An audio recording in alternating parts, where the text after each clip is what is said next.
Well, meanwhile, the White House cutting back on more regulations. A report from the U.S. Treasury Department, expected soon, will reportedly recommend a restructuring of the Consumer Financial Protection Bureau and calls for the reassessment of a broad range of American banking rules. Former presidential candidate and consumer advocate Ralph Nader joining us now. Now, Ralph, the Consumer Financial Protection Bureau, the Trump administration say it's a rogue operation. It's accountable to no one. They can set their own salaries.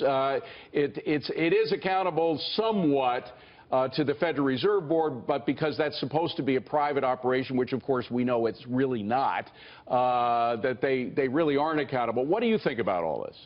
It's been a real success story. It's returned $13 billion stolen from financial consumers already. It's studious. It's right inside the Federal Reserve, and it has oversight by a committee that's heavily corporate. So you can't really call it a rogue operation if it's inside the Federal Reserve. There have been certain courts that have called it that. The head of it is a guy named Richard Cordray. I think he was a former attorney general from someplace in the Midwest, but he essentially has been running this operation by himself. He sets his own fines for corporations. Now, I know you don't have a particular soft spot for corporations, but this guy, certain fines have been recommended. He doubles or triples or increases by a factor of 10 some of these fines, and that led a court to say the following about him. Richard Cordray enjoys more unilateral authority than any other officer in any of the three branches of the U.S. government other than the president. He also possesses enormous power over American business, American consumers, and the overall U.S. economy. Now, our founding fathers thought that every institution in the U.S. government should be accountable. This court clearly thinks he's not. Well, that's just one court. He's been upheld in other courts. He's dealing with a corporate crime wave, law and order. The sheriff finally coming to town to deal with these reckless financial organizations like the Wells Fargo racket that you reported and other press reported.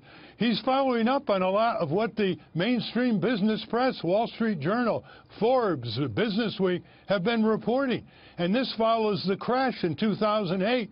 And now the Trump administration wants to unchannel the big business rogues so they can recklessly use and speculate other people's money and Ralph, have derivatives and start the whole Okay, you are justifiably opposed to monopolies. I understand that. I get that in the private sector.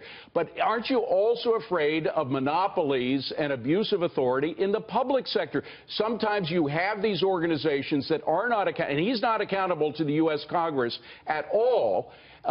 Isn't there a danger of an operation like that working against the interests of the U.S. economy?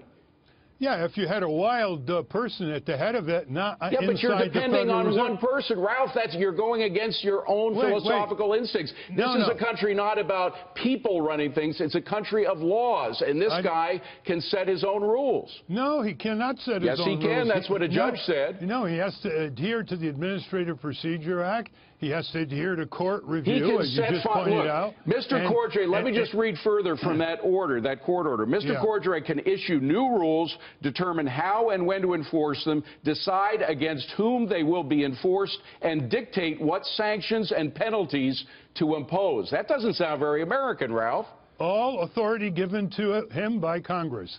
Both Republicans and Democrats in Congress created this law and order organization to deal with Wall Street's crimes. Remember, do we really want to go back to more reckless speculation, multi-tiered derivatives, fooling around with other people's money, conflicts of interest, Ralph, so that the taxpayer has to bail them out? Do we really want to go back to organizations like Fannie Mae and Freddie Mac, who are quasi-governmental, who are not called to account, and as a result waste billions of dollars of taxpayers' money?